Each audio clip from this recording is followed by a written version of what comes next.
10 টাকার শাক হলো এটা আমার কাছে অনেক মূল্য। কারণ শাক আমি এত পছন্দ করি যে যত কম দামি হোক শাক বলে কথা, কারণ শাক আমি কিছুতেই নষ্ট করতে চাই না। গতকাল আমার হাজব্যান্ড যখন অনেকগুলো শাক নিয়ে এসেছে, এদিকে আমিও নিয়ে এসেছি, তাই অনেকটাই বেশি হয়ে গিয়েছিল। তাই আমি গতকাল কিছুটা ভাজি করে নিয়েছি।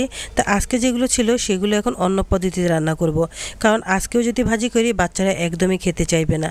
তা আজকে আমি যেভাবে রান্না করব এভাবে রান্না করলে কিন্তু অনেক মজা হয় কলমি শাক।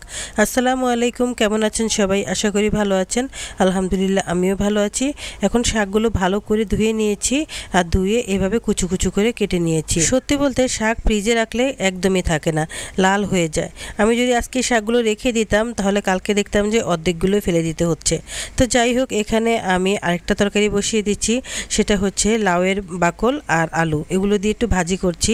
আর সাথে একটু চিংড়ি মাছও কুচু কুচু করে দিয়ে দিয়েছি। পাশের চুলায় ভাজিটা দিয়ে এখন আমি শাকটা রান্না করব। এখানে আমি কাঁচামরিচ, পেঁয়াজ আর একটু রসুন দিয়ে দিয়েছি। তারপর ভালো করে নেড়ে চেড়ে চিংড়ি মাছগুলো দিয়ে দিলাম। আর চিংড়ি মাছগুলো দেওয়ার পর গুঁড়া মশলাগুলো দিয়ে দিয়েছি। এখানে লবণ, হলুদ, মরিচ, জিরের গুঁড়ো, ধনিয়ার গুঁড়ো সব কিছু দিয়েছি। আর তারপর দিয়ে দিলাম চিংড়ি মাছের মাথাকে ছেঁচে, আর সেটা থেকে একটু পানি বের করে সেই পানিটাই দিয়ে দিয়েছি। ছেঁকে দিয়েছি, কারণ ছেঁকে না দিলে মাথার যে অংশগুলো থাকে এগুলো কিন্তু প্রচুর শক্ত হয়, খেতে একদমই ভালো লাগে না। তাই এগুলো রসটাই দিয়ে দিয়েছি। এভাবে আমাদের মা চাচিরা দেখতাম আগে দিত, আর এতে করে তরকারিটা অনেক মজা লাগতো।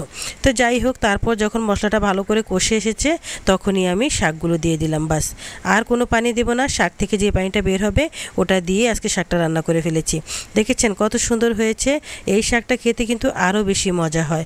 প্রতিদিন ভাজি না করে মাঝে মাঝে এভাবে যদি মাছের মাথা অথবা চিংড়ি মাছ দিয়ে রান্না করেন তাহলে কিন্তু খেতে অনেক মজা হয়। প্রথমে একটু চিন্তায় ছিলাম যে বাচ্চারা যদি না খায়, এতগুলো শাক আমি এভাবে রান্না করছি। পরে দেখলাম যে আমার বাচ্চারাই সবচেয়ে বেশি খেয়েছে, মানে ওদের কাছে ভীষণ ভালো লেগেছে চিংড়ি মাছের ফ্লেভারটা। তো যাই হোক, দুপুরে খাওয়া দাওয়া সেরে এখন বিকেলবেলা, এই বিকেলবেলা এখন আমার ছোট ছেলে ফ্রেঞ্চ ফ্রাই ভেজে নিয়ে এসেছে। খুব সুন্দর হয়েছে, আলুটা ভালো করে ভেজেছে আর দেখতেও ভালো লাগছে। তাই ভাবছি যে না, ওর থেকে একটু নাস্তাটা খেয়ে নেই। আজকে আমি কোনো নাস্তা বানাইনি, আর আমি রান্নাঘরে বিকেলবেলা যাইও নি, কারণ আমার আজকে অনেক কাজ হয়ে গেছে। এত কাজ করেছি যে আমার আর ইচ্ছে করেনি রান্নাঘরে যেতে। পরে আমি সন্ধ্যার সময় আবার রান্নাঘরে গেলাম। যেহেতু আমি শুধু আজকে দুপুরবেলা শাকটাই রান্না করেছি আর একটা ভাজি করেছি, তাই রাতের বেলা কী দিয়ে খাওয়া হবে সেটাই চিন্তা। দুপুরবেলা মুরগি নিয়ে এসেছিলাম, ভেবেছিলাম দুপুরবেলায় রান্না করব, কিন্তু আমার শাকের কথা একদমই মনে ছিল না।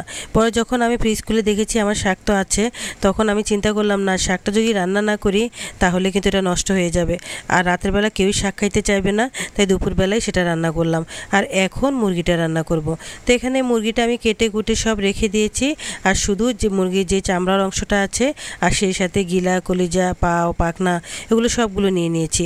নিয়ে এখন এগুলোই রান্না করব, সাথে একটু কয়েক পিস মাংসও দিয়ে দিলাম। বাস, এগুলো এখন আজকে রাতের বেলা রান্না করে নেব। সত্যি বলতে এই চামড়া আমি কখনো ফ্রিজে রেখে দেই না, যেদিন আনি সেদিনই আমি রান্না করি। এটা আমার অনেক প্রিয় একটা খাবার, আমার ছেলেমেয়েরও অনেক প্রিয়, এর জন্যই আসলে আনা। তো আমি এটা ফ্রিজে ঢুকাই না, এটা আমি একবারই রান্না করে ফেলি। তো আজকে সেটাই করলাম, এত মজা হয়েছে কি বলবো। তো রাতের বেলা একটু খেলে সকালে একটু থাকলে সেটা ওরা রুটি দিয়েও খেতে পারবে, কোনো সমস্যা নেই। তো যাই হোক, এখন আমি সেই সাথে একটু মাংস দিয়েছি, দিয়ে একটু ভালো করে ভুনা ভুনা করে নিচ্ছি। এখানে কোনো রকম একটু আমি পানি রাখবো না, একদমই তেলের উপরে ভুনা ভুনা করে নেব। আর এর আগে আমি কয়টা আলু ভালো করে ভেজে নিয়েছি, আর সেটাও দিয়ে দিলাম। অনেকেই হয়তো বলতে পারেন যে মুরগির চামড়া রাঁধছেন সেটা আবার দেখাতে হয় নাকি। আসলে আমি ডেলি ব্লগ করি, ডেলি আমি যা করি সেগুলো আপনাদের সাথে শেয়ার করি। তাছাড়া এই মুরগির চামড়াটা অনেকেই পছন্দ করেন না, যেমন আমার ঘরেও আছে।